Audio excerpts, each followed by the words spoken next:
तो आइए आज सुनते हैं एक रहस्यमयी कहानी, हमेशा युवा रहने वाली रानी। एक विशाल साम्राज्य की रानी चित्रा। लोगों का कहना था कि उसे अमरता का वरदान है, क्योंकि लगभग 100 सालों से रानी की आयु वहीं की वहीं थी, 22 साल। तब से रानी को अमर समझा जाने लगा। सबका मानना था कि रानी के पास ऐसी कोई शक्ति है जिससे वह अभी तक युवा अवस्था में ही है। रहस्यमयी होने के कारण रानी का सम्मान होना और उससे डरना स्वाभाविक था। रानी की आभा देखते ही बनती थी। भरी सभा में जब वो आती थी तब उसकी सुंदरता को देख लोग आश्चर्य से भर जाते थे। एक विशाल सिंहासन पर वो बैठती थी।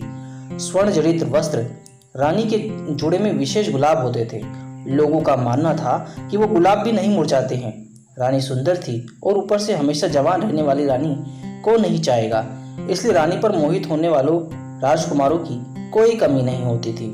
लेकिन रानी के ये रहस्य ही नहीं, बल्कि एक रहस्य और था कि अब तक रानी कई बार विवाह कर चुकी है, लेकिन रानी के विवाह ज़्यादा नहीं टिकते। पहली रात के बाद ही रानी जिससे भी विवाह करती वो फिर नजर नहीं आता।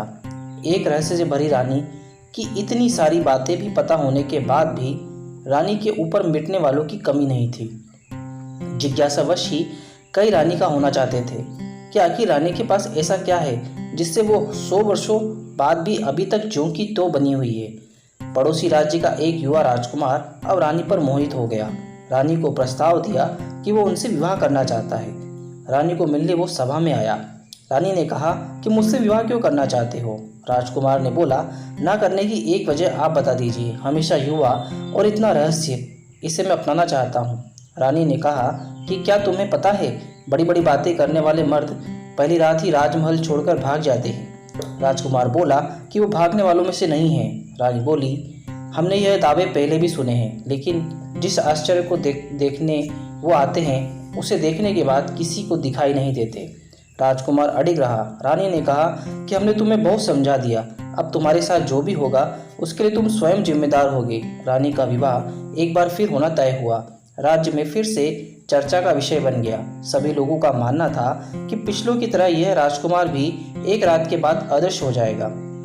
रानी का विवाह उस राजकुमार के साथ संपन्न हुआ। रानी और उस राजकुमार की सुहागरात के लिए रानी का कक्ष विशेष रूप से सजाया गया। राजकुमार रानी के कक्ष में आया।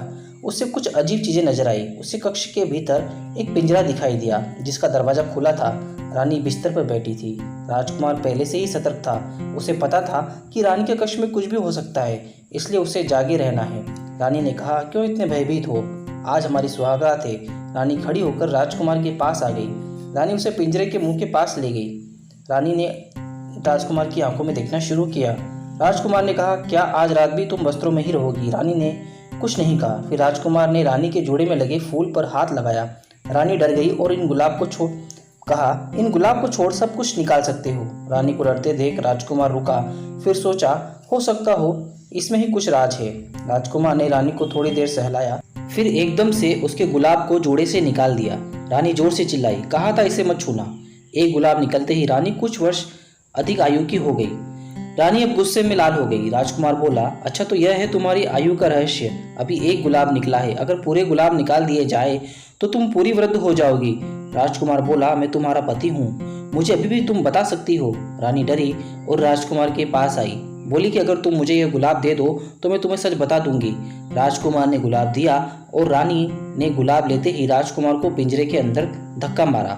पिंजरे में भीतर जाते ही राजकुमार एक गुलाब का फूल बन गया और रानी फिर जोर से हंसते हुए बोली, ले देख ले, तेरे जैसे कितने मैंने गुलाब बनाकर अपने जूड़े में लगा लिए और उनकी आयु भी मुझे मिलने से मैं अभी तक जवान हूँ।